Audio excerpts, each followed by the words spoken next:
Good morning. Welcome to Shaheed Pramod BSc BEd 4 year integrated course, subject botany. और आज का topic है इक्टोकार्पस। अब हम पढ़ेंगे इक्टोकार्पस के बारे में। इनका सबसे पहले सिस्टमेटिक पोजीशन, इनका जो क्लास है वो फियोफाइसी में आता है, ऑर्डर इक्टोकार्पल्स में, फैमिली इक्टोकार्पेसी एंड जीनस इक्टोकार्पस। ओके, अब इनका सिस्टमेटिक पोजीशन देख लिए। अब इनका जनरल फीचर देखेंगे। अब इनका general feature, it is marine brown algae. Species of Ectocarpus are cosmopolitan in distribution, growing in littoral and supralittoral region. They are more common along the Atlantic coast than the Pacific coast. In India, they are found on the Pacific coast. In India, they are found on the western coast, growing epiphytically on sea plant or attached to rocks. Epiphytic species such as Ectocarpus coniferus and Ectocarpus biverticularis grow on layer algae like fucus and laminaria. क्या? Laminaria. Ectocarpus fasciculatus of certain fishes, Ectocarpus dermonematous in India by about 16 species. आज तक जितने भी brown algae का study किया गया है उन सभी ब्राउन एल्गी का फियोफाइसी में रखा गया है। ऑल ओवर इन इंडिया केवल 16 स्पीसीज को आइडेंटिफाई किया गया है। कितने स्पीसीज को आइडेंटिफाइड किया गया है? 16 स्पीसीज को। कॉमन इंडियन स्पीसीज में Ectocarpus coniferous, Ectocarpus indicus, Ectocarpus arabicus, Ectocarpus geminifructus and Ectocarpus dermonematus. और अब Ectocarpus in general cosmopolitan distribution show करता है। क्या, कौन सा डिस्ट्रीब्यूशन शो करेगा? कॉस्मोपॉलिटन। अब इक्टोकार्पस पैसिफिक कोस्ट के कंपैरिजन, इक्टोकार्पस पैसिफिक कोस्ट के कंपैरिजन में अटलांटिक कोस्ट पे ज़्यादा पाया जाता है। किसके कंपैरिजन किस में ज़्यादा पाया जाता है? पैसिफिक कोस्ट के कंपैरिजन अटलांटिक कोस्ट पे ज़्यादा पाया जाएगा। ये एल्गा लिटोरियल और सुप्रालिटोरियल जोन में ग्रो करता है। अब सबसे पहले लिटोरियल जोन क्या है? सी के ओशियन का कोस्टल पार्ट, क्या? सी के ओशियन का कोस्टल पार्ट होता है, that is called littoral. And supralittoral zone उस पार्ट को कहते हैं जो प्लांट के सी कोस्ट के पास है लेकिन सी वाटर में सबमर्ज नहीं रहता है। क्या? पास तो है लेकिन सी वाटर में सबमर्ज नहीं रहेगा, बल्कि सी वेव जो है वो आकर उसको भिगोती रहती है। यानी वो जो कोस्टल पार्ट है जो सी वाटर के कारण मॉइस्ट हो जाता है, मॉइस्ट बना रहता है, लेकिन सी वाटर में डूबा हुआ नहीं रहता। क्या होता है? सी वाटर में मॉइस्ट तो बना रहेगा लेकिन सी वाटर में डूबा हुआ नहीं रहता है। इक्टोकार्पस के जितनी भी स्पीसीज हैं मोस्टली लिटोरियल एंड सुप्रालिटोरियल जोन में ऑब्जर्व की गई है। किस किस में ऑब्जर्व की गई है? ज़्यादातर किस में? मोस्टली लिटोरियल और सुप्रालिटोरियल।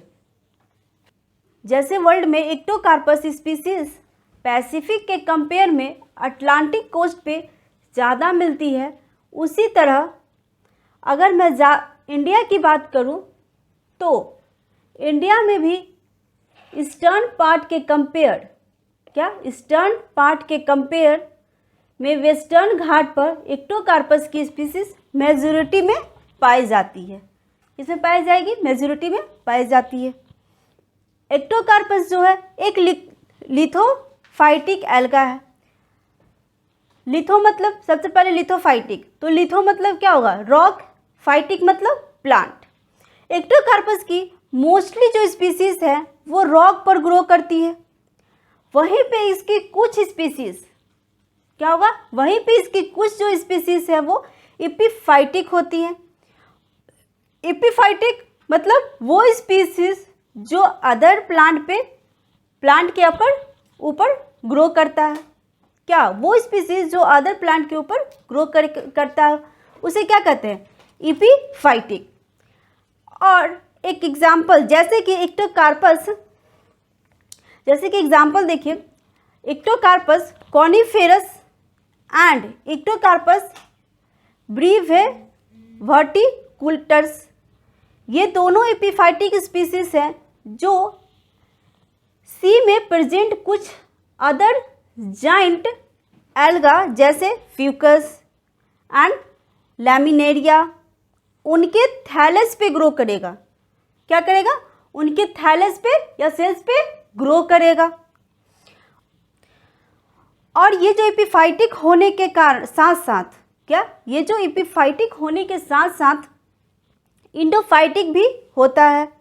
इनकी कुछ स्पीसीज जैसे कि एक्टोकार्पस डर्मोनीमेटस, ये एक इंडोफाइटिक स्पीसीज है जो किसी दूसरे प्लांट के अंदर ग्रो करता है। और इसकी कुछ स्पीसीज एपिजोइक भी होती है। अब एपिजोइक यानी कि अदर एनिमल के ऊपर भी ग्रो कर सकता है। क्या, अदर एनिमल के ऊपर भी ग्रो कर सकता है। जैसे एक्टोकार्पस फैसिकुलेट्स, मतलब ये फिशेस के फिन्स पे ग्रो करता है, मतलब फिशेस के पंख पे ग्रो करेगा। ये लिपोफाइटिक भी है, एपिफाइटिक भी है और इंडोफाइटिक भी है और एपिजोइक भी है। ओके, अब हम पढ़ते हैं रिप्रोडक्शन। रिप्रोडक्शन क्या है? Ectocarpus reproduces by asexual and sexual reproduction method. सबसे पहले असेक्सुअल रिप्रोडक्शन। असेक्सुअल रिप्रोडक्शन वो है जो स्पोर्स हेल्प से होता है, जो कि बाइफेजिलेट होते हैं। अब ये जो स्पोर होते हैं, जो स्पोरोफाइटिक प्लांट में दो तरीके के स्पोंजिया प्रेजेंट होंगे। कौन कौन सा? Unilocular sporangia, second plurilocular sporangia. देखिए मैंने क्या कहा कि एक्टोकार्पस में दो तरीके का प्लांट होता है, ठीक है। स्पोरोफाइटिक डेट इज 2x मतलब डिप्लॉयड होगा, और एक और होता है गैमेटोफाइटिक प्लांट जो कि हैप्लॉयड होगा। यहाँ पर जो एसेक्सुअल रिप्रोडक्शन होता है वो सेप्रोफाइटिक प्लांट पर दो तरीके का होगा, स्पोंजिया डेवलप होता है। पहला यूनिलोकुलर स्पोंजिया और second plurilocular spongia.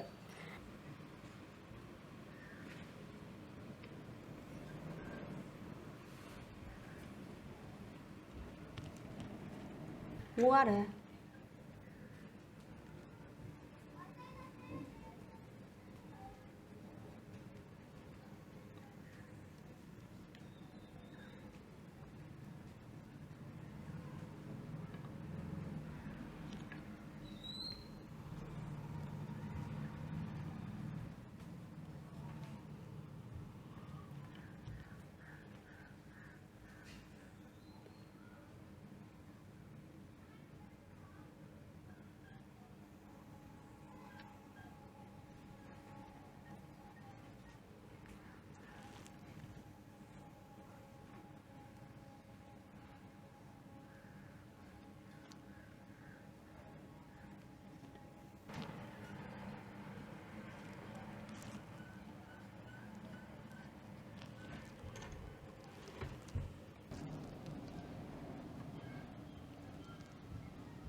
Unilocular Spongia में देखिए क्या हो रहा है। सबसे एक मैं डायग्राम बनाई हूँ, उसके अनुसार मैं समझा रही हूँ, ठीक है।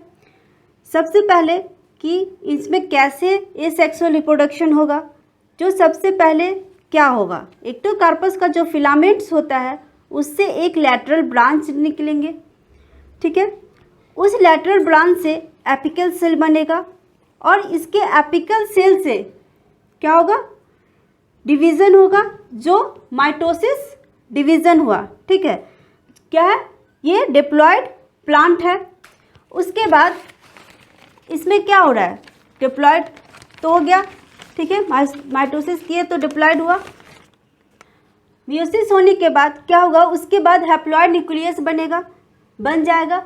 और हैप्लॉयड न्यूक्लियस बनने के बाद प्लांट पूरा होता है डिप्लॉयड, क्योंकि स्पोरोफाइटिक प्लांट से डिप्लॉयड प्लांट, तो डिप्लॉयड प्लांट से हैप्लॉयड प्लांट बनते हैं।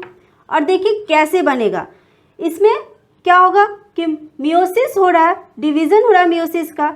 इससे 2 से 4, 4 से 6, 6 से 8 का डिवीज़न यहाँ पे न्यूक्लियाई बन जाएगा। क्या होगा जब ये होगा, तो 2 से 4, 4 से 6 और 6 से 8 न्यूक्लियाई यहाँ पे फॉर्म होगा। उसके बाद अब इसमें क्या हो रहा है कि क्रोमोफोर्स यहाँ पे डेवलप हो रहा है। स्पॉन्जिया दिखाई दे रहा है, ये जो है ये पोर्शन, यहाँ पे क्या हो रहा है कि स्पॉन्जियम दिखाई देने के कारण इसमें क्या हो रहा है, एक यूनिलोकुलर स्पॉन्जियम का फॉर्मेशन हो रहा है। उसके बाद क्या होगा, अब इसमें देखिए न्यूक्लियाई तो दिख रहा है, ठीक है, दे रहा है, अपने अराउंड चारों तरफ साइटोप्लाज्म को इकट्ठा करके क्या करेगा, जूस्पोर में कन्वर्ट कर रहा है। इकट्ठा करके क्या कर रहा है, जूस्पोर्स में कन्वर्ट कर रहा है। इसी तरह जूस्पोर्स जो होगा वो बाइफेजिलेट होगा, कन्वर्ट करेगा। इसी तरह जो क्या होगा, बाइफेजिलेट में कन्वर्ट करेगा, बाइफेजिलेट जूस्पोर्स होगा और बाइफेजिलेट में कन्वर्ट करेगा।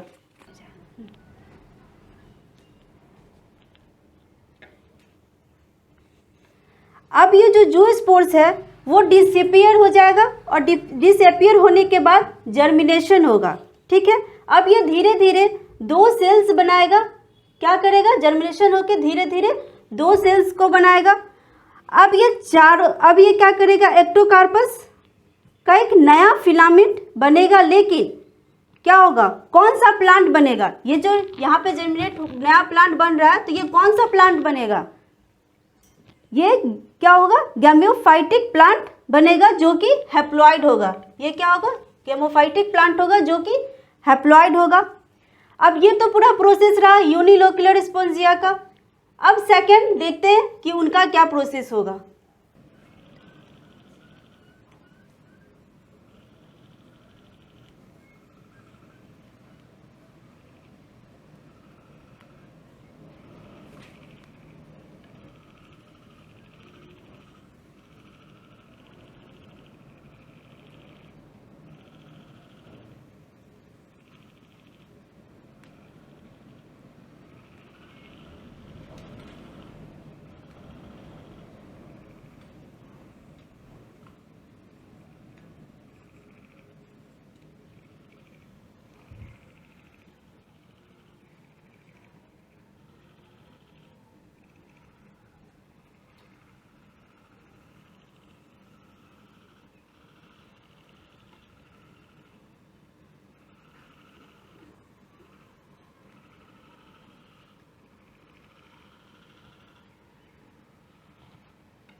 इसमें भी सेम प्रोसेस होता है। इसका जो फिलामेंट है, एक लिटोरियल, इसका जो फिलामेंट है इससे एक लिटोरियल ब्रांच निकलता है और वो ब्रांच एपिकल सेल्स में धीरे धीरे वर्टिकल क्या होगा, धीरे धीरे वर्टिकल डिवीज़न होगा। कौन सा डिवीज़न होगा? वर्टिकल डिवीज़न होगा। उसके बाद क्या होगा कि वर्टिकल डिवीज़न हो रहा है, यहाँ दिख रहा है ना। वर्टिकल डिवीज़न होने के बाद ये क्या करेगा, जू स्पोर्स में कन्वर्ट करेगा। लेकिन ये जो आपको यहाँ पे ये दिख रहा है, ये मैंने बताया था ये न्यूक्लियस है। सभी में एक एक न्यूक्लियस प्रेजेंट होता है, सभी में एक एक न्यूक्लियस प्रेजेंट होगा। क्या होगा? सभी में एक एक न्यूक्लियस प्रेजेंट होगा। उसके बाद जू स्पोर्स में कन्वर्ट करके क्या करेगा, ये जो स्ट्रक्चर है वो डिवॉल्व होकर एक क्या बनाएगा, प्लूरोकुलर स्पॉन्जिया। स्पॉन्जिया बनाने के बाद इसमें जो जू स्पोर्स निकाले गए हैं वो भी क्या होगा, डिप्लॉयड होगा। जो इसमें जू स्पोर्स निकला है वो भी क्या होगा, डिप्लॉयड होगा। उसके बाद प्लूरोकुलर स्पॉन्जिया में क्या होगा कि यहाँ पे ये जो जू स्पोर्स है वो बाइफेजिलेटेड होंगे। कुछ समय बाद वो डिसएपियर हो जाएंगे। क्या होगा? कुछ समय बाद ये डिसएपियर हो जाएंगे और डिसएपियर होने के बाद एक क्या बनाएगा, एक नया मतलब प्लांट को यहाँ पे फॉर्मेशन कर रहा है, एक नया थैलस बनाएगा जिसे हम सेप्रोफाइटिक प्लांट, कौन सा प्लांट बनाएगा, सेप्रोफाइटिक प्लांट। उसमें कौन सा प्लांट बनाया था, गैमेटोफाइटिक, और इसमें कौन सा प्लांट बनाएगा, सेप्रोफाइटिक प्लांट। ओके, ये पूरा प्रोसेस में आपको समझ आ गया कि इसमें कौन सा प्लांट बनाएगा और जो फर्स्ट वाला था उसमें कौन सा प्लांट बनाएगा। तो ये जरूर पूछ सकता है, ठीक है। तो आप ये सेप्रोफाइटिक प्लांट और गैमेटोफाइटिक प्लांट कौन कौन मतलब किस में आएगा, ये आप जरूर याद रखिएगा।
जो सेक्सुअल रिप्रोडक्शन है वो क्या है, हैप्लॉइड प्लांट है, हैप्लॉइड प्लांट पे होता है। इससे पहले मैं जो बताई थी वो स्पोरोफाइटिक प्लांट पर वो डिप्लॉयड था, और ये हैप्लॉइड प्लांट है, और ये हैप्लॉइड से बाहर निकलता है, और हैप्लॉइड प्लांट से किसमें द्वारा जाता है, जिसमें से स्पोर्स, जो स्पोर्स निकल गए हैं, ठीक है, जो स्पोर्स निकल रहा है। उसके बाद जो स्पोर्स है वो क्या है, यहाँ प्लस और माइनस दो दिख रहा है ना, यहाँ पे प्लस और माइनस का साइन जो दिख रहा है वो क्या है, प्लस फीमेल, क्या है, प्लस फीमेल है, और माइनस मेल को मान लीजिए, क्या है, प्लस को ये मान लीजिए और माइनस को मेल मान लीजिए, ठीक है, क्योंकि ये अपोजिट होंगे। क्या होगा, अपोजिट होगा, लेकिन बाइफेजिलेट होगा। अब ये क्या होगा, देखिए इन दोनों का जो साइज़ है वो जू स्पोर का साइज़ है, क्या होगा, इन दोनों का जो साइज़ है वो जू स्पोर के साइज़ के इतना होगा, क्या है, सेम है, इसलिए इसे बोलेंगे आइसोगैमिट। क्या बोलेंगे, आइसोगैमिट। अब क्या होगा कि इसमें प्लस और माइनस जो स्पोर्स है वो आपस में मिल जाएंगे, और मिल जाने के कारण यूनाइटिड गैमेट क्या करेंगे, यूनाइटिड गैमेट को फॉर्म करेंगे और फ्यूज करके, ठीक है, फ्यूज हो जाएंगे, और फ्यूज होने के बाद क्या होगा, फ्यूजिंग गैमेट फ्यूज करके नया जायगोट का फॉर्मेशन करेगा, और क्या करेगा, जायगोट को जर्मिनेट करके एक नया क्या बनाएगा, एक न्यू थाइलस बनाएगा, जो कि क्या होगा, सेप्रोफाइटिक। कौन सा होगा, new plant thallus, saprophytic. Gametophytic plant से सेप्रोफाइटिक प्लांट का जो फॉर्मेशन हो गया है, क्या होगा, गैमेटोफाइटिक प्लांट से सेप्रोफाइटिक प्लांट का फॉर्मेशन होगा। ओके, ये पूरा प्रोसेस आपका क्या था, सेक्सुअल रिप्रोडक्शन का था, कि कैसे क्या हुआ, फ्यूज हुआ, फिर क्या हुआ, फ्यूज होके जाइगोट बनाया, जर्मिनेट किया, और एक न्यू थाइलस का फॉर्मेशन किया, ठीक है। चलो, अल्टरनेशन ऑफ जर्मिनेशन में क्या होगा कि एक सेप्रोफाइटिक प्लांट है, दूसरा क्या है, गैमेटोफाइटिक प्लांट है। तो सेप्रोफाइटिक प्लांट में दो तरीके का स्पॉन्जिया होगा, कौन कौन सा, यूनिलोक्युलर स्पॉन्जिया और दूसरा प्लूरोलोक्युलर स्पॉन्जिया।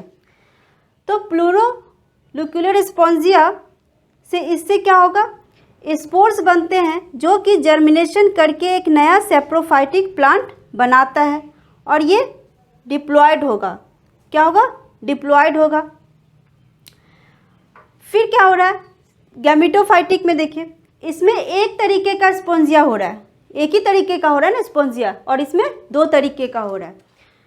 तो एक तरीके का हो रहा है उसे क्या कहेंगे, प्लूरोलोक्युलर स्पॉन्जिया, और ये हैप्लॉइड बनाता है, और ये हैप्लॉइड से एक नया गैमेटोफाइट प्लांट बनाएगा।